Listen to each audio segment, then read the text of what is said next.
Thompson and also find a way to trade for a younger big name player? No, they can't. Holy cannoli. This is crazy. Now, back to Willard and Dibs on 95.7 The Game. Very good. Downer. Very good, Grandy. Yeah. Very well good. done. And Lucas, did you have anything to do with that? Probably not, right? Yeah, no. Thank you, Grandy. That was awesome. Moral support from the L man. No, I bet Lucas was probably heckling him the whole time he was doing that. You call that a rejoiner? Yeah. He's like, fight on, Grandy. Good job. Is that You're doing pretty great. much? Keep it up. You're doing great. Great. You're doing great. Oh, Captain gosh. Bring Down and the Buzzkills joined us. Well, No. look. And I loved your question. That's Bobby. So here's what I'm thinking, They Bob. can't. Yeah. No, they can't. Well, I love how direct he was with that. And I think that you can start to see what the Warriors are dealing with come together. Now, one thing Bobby also said that I bet brought a bunch of you ready to punch your car window. I mean, you're probably a Draymond suspension away from the 4 seed. Oh, I was about to make Bobby, you watch your mouth, because those are fighting words in this town. They're still right there, Dibs. Well, and I'm not going to question Bobby's rationale boy. because Bobby has done a whole lot more in the association than you, me, Grandy, Lucas, and our whole audience combined. Yep. He's done some things. And when he looks at it, and you look at Draymond Green, and he was, I think they were about a 600 club when he actually was, was able to play basketball. So if you, Stop that. I know I can't help it. Come on. He played 55 games. Let's say that he plays another 15. Let's give him 70 on the year. Okay. So he plays 15 more, and if they win at 60% clip, that means they win 9 more. Well, but no, because you're acting like they lost all 15 of those, and they didn't. What clip do they win without him? They won less than 600. Well, sure. But in other words, if you got take the 15 games that he didn't play in, right? If they win at a 40% clip without him, but they win at a 60% right. with him, that means you're only going up 3 wins. Okay. Yeah. And 3 more wins get you Still in the play-in tournament. It does? Pelicans, 3 more wins. Still in the play-in tournament. By tiebreaker, granted. Gotcha. Phoenix also 49 wins. Chin of their chin into the top 6. So, but I mean, I get your premise, and I get his premise. I'm not trying to get people mad at me. And No, I love Bobby Marks. Yeah, His great appearance. Like anyone who says that is not wrong. Draymond's suspension lowered their seed. Sure. But does Draymond's non-suspension mean that the seed goes up high enough to matter? And can you just run around assuming non-Draymond suspensions? Because no, you can't. So I get where everyone's coming from on this. The Warriors don't suck.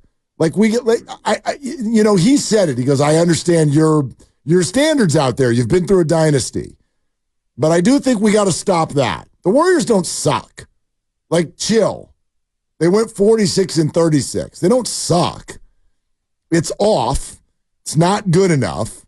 But they're not a disaster. They're not a tire fire. Geez, chill. They went 46-36. You get what I'm saying? I do. So here's what I think they're going to do. And this is why Klay might be gone. What I'm talking about at the beginning of the show, when I think there is the possibility to be on the market for big names. I do think they can be on the market for big names. If they get one, Klay's gone. This is what I don't think they would ever say publicly, and they obviously could never say to Klay. Klay Thompson might be a fallback option. So they're going to say we want him because they do want to talk to him this summer. They do think there's space for him on the team because, as you point out, going big game hunting for Lauri Markkanen or Karl Anthony Towns or anyone else who might become available is unlikely by definition. We don't even know who's going to become available. So it's unlikely. Should that happen and become available, though, you'll be ready to move on from Klay. If it's not available, then, yeah, you can re-sign Klay and add more players, just not high-level players.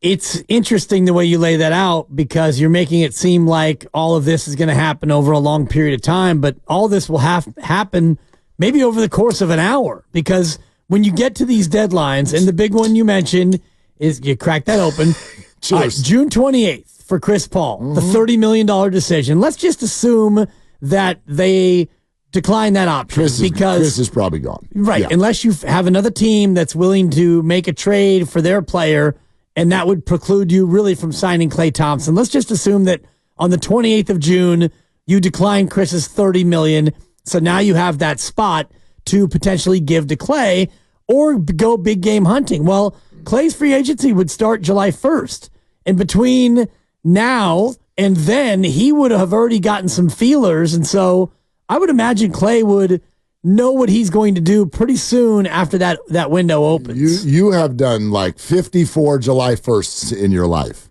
You know damn well how this works. 55 of them. Yeah. Well, I skipped Actually, the no, first 54. one. Yeah, because exactly. I'm an August baby. Yeah, My bad. Exactly. So you've It's a done zygote. 54 July 1st, and you know damn well how this works. Signings get announced at 12:01. That does not mean they waited to 12 to start talking to each other, even though that's when you're supposed to wait to start talking to each other. Exactly. My point is this. These conversations are already happening. They're already happening right now. GM to GM is happening right now. Hey, what's your framework? What's your salary situation? Yes and no, because some of the players you want are still playing. Some of them, yeah. right. But if you want to know what Utah's thinking about Lauri Markkanen, call them. Go to the beach together. None of you got anything to do. Figure out where everyone is. And they know that. And the same will happen with free agents. You can talk to the agents, all of that.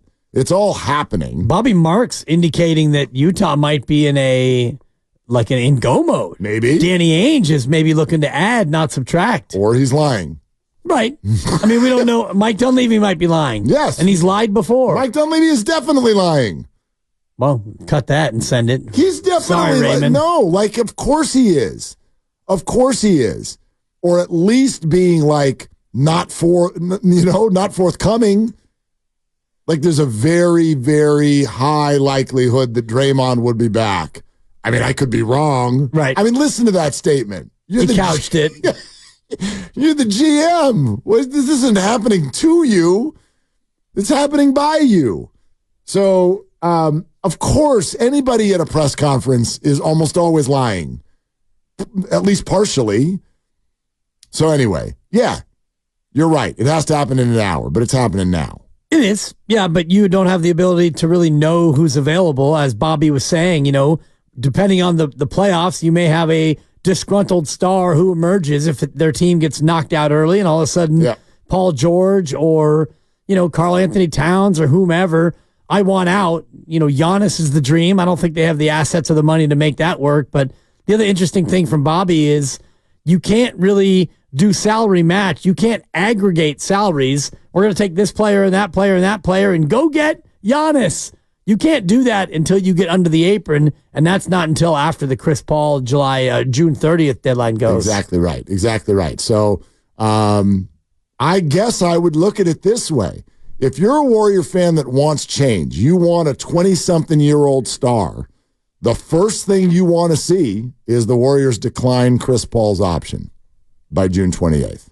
Right. They do that, and that would only be step one, but that's an indicator that maybe they're having some conversations at a bigger level. Right. Step two would be Klay signs for a very small number, or Klay. It becomes clear that Klay goes elsewhere. Yeah. Okay, let's talk Skills and Vallejo on Willard and Dibs. Hey, Skills, what are you doing? Hey, what's up, Willard and Dibs? While I was on hold with you, I basically just got done cussing out my neighbor, and when I got off the phone with you, I'm going to cuss him out again. Why? What'd your neighbor do? Well, I'm on hold with you, waiting for you guys to go to me. I'm trying to hear. I got my door getting banged on, bang, bang, bang, and who knows? I call this show sometimes. You can't be just doing that. Yeah, that's not okay. Yeah. You got to tell him to knock on your door before 2 o'clock. You could do it during Steiny and Goo because you can hear them over your knocking. Well, I tell you what, he's going to get a piece of my mind because I thought of a few more things about him I don't like. So I'm going back there when I'm done with you guys. All right, let's go. Get him, Skills. Okay. Anyway, the reason I called is because the other night when the Warriors lost the sack, I was enraged, was pissed off, called everybody I knew, telling them that the team needs to be blown up, top to bottom. Everybody, players, coaches, on down the list. Now, a couple of days later, trying to think, I realized I was absolutely right. They all got to go all the way down. Bus drivers, everybody. I was right. And because this lack of preparedness in that game was unacceptable. The effort was unacceptable. And, like you said, I hope Dunleavy was lying that he's not going to bring back all this whole team back next year because they've run their course. I love them, but they've run their course. And now I'll try to get to the end of my point real quick. Sat through 2 periods where the Warriors were just god-awful, winning 20 games a year. And honestly, at this point, I would rather have that than have them spinning their wheels right now, getting 10 seeds, getting number 16 picks in the draft, and going nowhere. Because at least if we bottom out, we have the chance, we have a hope of getting a great franchise player to take over and give us something going forward, not just spinning our wheels and like we are right now. But right now, because we're not going to get a big free agent right now. No one's going to sign him right now. We're not going to get a Kevin Durant, even tax problems aside. We're not going to get a Durant of anyone of his caliber right now because number one, they're not going to be a winning team. They're not going to attract anybody because they're just not a good team. And number two, Draymonds going to jump on him and choke him at some point. Well, that's it. But Skills, you're talking about free agency. Are we talking about your neighbor again here? Free agency is a different animal, and Skills, you're right about that. They're not going to go sign a big-time free agent. However, I do think that there are possibilities on the trade market depending on how a bunch of things go, and we don't know those yet. But to answer your larger point, I get it. I totally get the frustration. You can start with the Warriors don't agree with you. So I get it, but they're not going to fire everybody. They're not going to start over. Joe Lacob has no interest in being a 20-win team ever. But furthermore, I would say, I don't want to speak for you, Dibs, I don't agree either. I'll stand by the point that Bobby Marks just made and that I was just talking about. They're not a dumpster fire. They're a dumpster fire in your mind because they've been so good. They're not awful. So are they that far off? Maybe. You can answer that a bunch of different ways.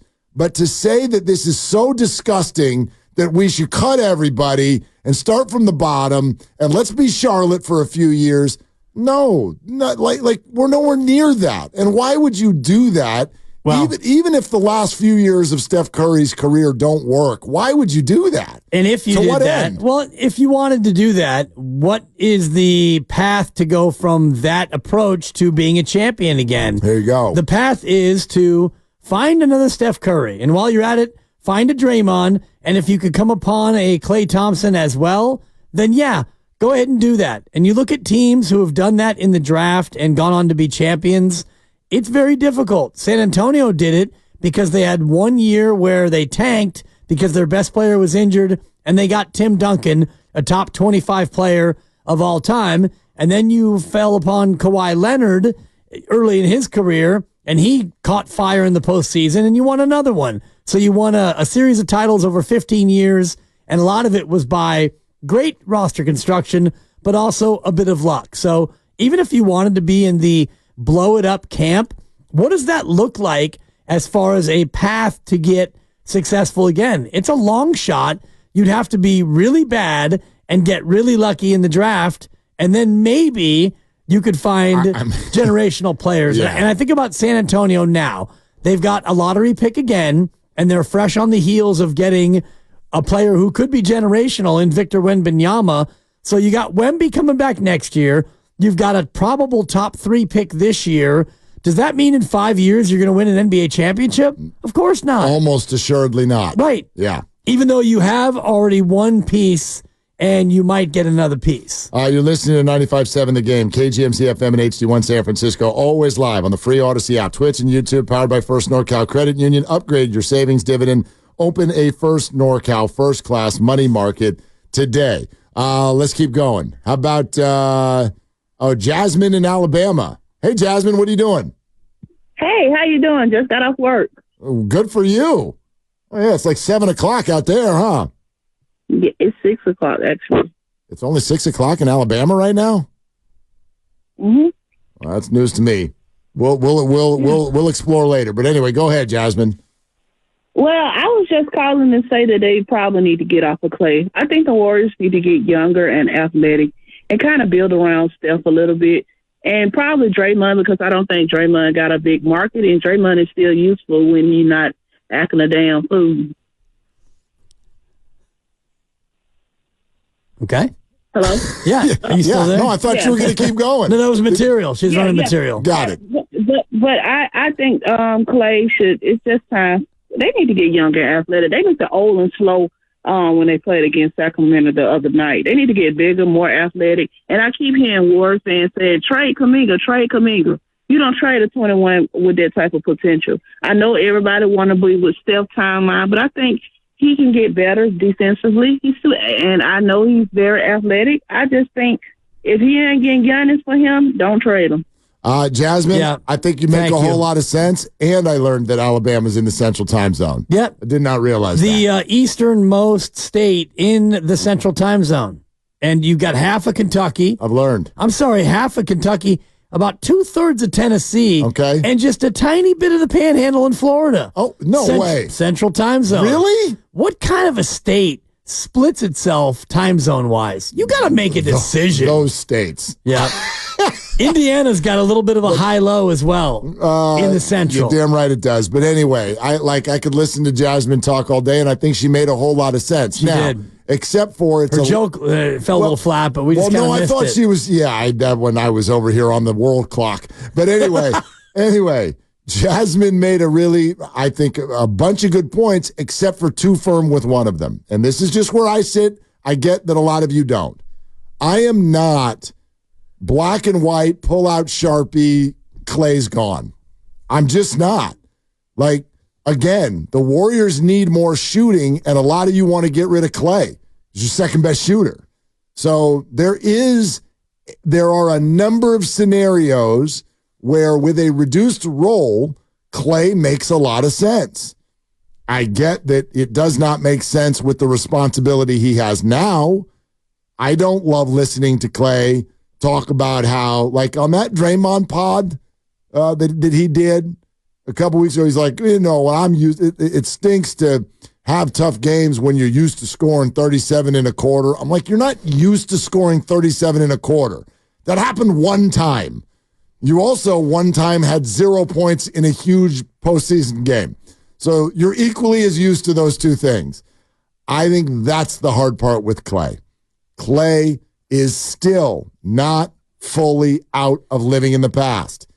It's time for future, and that doesn't mean he can't be on the team, but it does mean he can't be on the team in the form that he's been on the team before. I don't know how you make his role be befitting what it should be and still be able to add somebody who makes it so that his role is now different. Because if you pay him whatever you're going to pay him, I don't think you're going to have the money. You don't have the draft capital to go out and get a player who's good enough to sublimate him to the role that you're talking about. Well, but I mean, he came off the bench this year for a good portion of games. Right, but he still shot the ball the second most times on the team. Granted. And so I just don't know. You don't have the players who could step up and take his place to make it so, yeah, Klay, you be our seventh man and you play 24 minutes a night and we'll still be good. I'm with you, but again, Klay Thompson is not, and this is just my sort of take after listening to Bobby.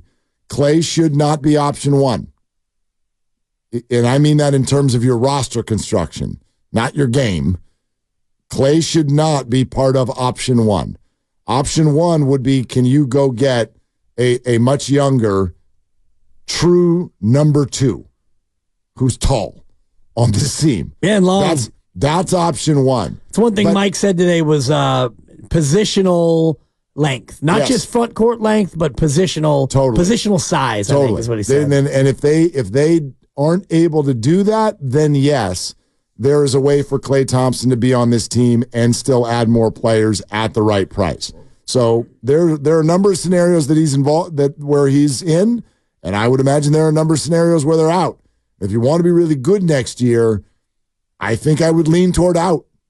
But I don't. Right. But I don't know if the Warriors are going to have that opportunity to actually be a contending roster next year. For me, plan A1 would be get something for Chris Paul and get something for Wiggins and Moody and keep Klay at a reduced price. If you can forget the Chris Paul piece because that's a long shot, but if you can trade Wiggins and Moody and get back a player who is making 28 or 30, somebody who's a really good wing player, somebody who's a better defender, and then Klay can become your 6th or 7th man, essentially, then you got better. You end up keeping Kuminga, and you keep Pods and TJD and Steph and Klay and Draymond and the rest of it.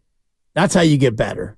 I don't think you get better by, even if you get rid of Klay and you get rid of Chris Paul and Looney's gone, I don't think free agent-wise you can go out there and get 2 players or even 1 player to make you better than the players you're losing. You like Jeremy Grant?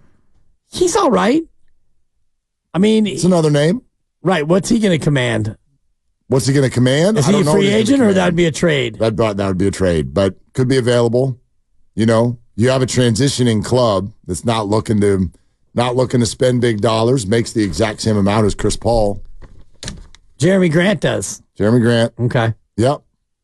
I mean, that's what we're looking at here. The Captain Klay report is well-timed and brought to you by City Cruises. Plan a birthday, anniversary, or company party on a spectacular dining cruise at citycruises.com. Klay ended the season by going 0 for 10 from the field, the first time he was held scoreless in a game since his rookie season, and there's a chance it could have been his last game as a Warrior, too. And so comes to a close the most depressing Captain Klay report that I have ever delivered in history. That report's taken on water. Wow. Yeah. Captain Klay report, he didn't score and might be gone. Thanks for coming. I was waiting for the tag on the sponsor. Right, that but, was fun. Holy cannoli. Yeah. Crazy. Yeah, it sure was. I don't know how, I don't know. I do know how you bring Klay back, but Yeah, I don't. He signs a piece of paper and then he comes and plays. Well, I was thinking financially and logistically because, you hear everything from everybody, including Bobby Marks, who says, yeah, I still see Klay as a guy who can potentially get 25 to 30. Probably 2 years, not 3. Well, but there was something about that too. And I noticed that also where you're like, okay, Klay, are we really, and I don't get mad at him if he does, but after a career as a Warrior and a Splash Brother and the Big 3 and all the things you guys have all done together, are you really going to turn down 24 a year from the Warriors so you can go get 26 somewhere else? I don't think so. Like, if he does, hey, go get your $2 million a year. Well, 24 was But before. really, I know. I wonder if 24 is still out there. I don't know. Yeah. And this is going to be. You're probably not going to get him for a whole lot less. I know Warrior fans want him for 20. That's probably not going to happen. 10 per. 20 for 2 years.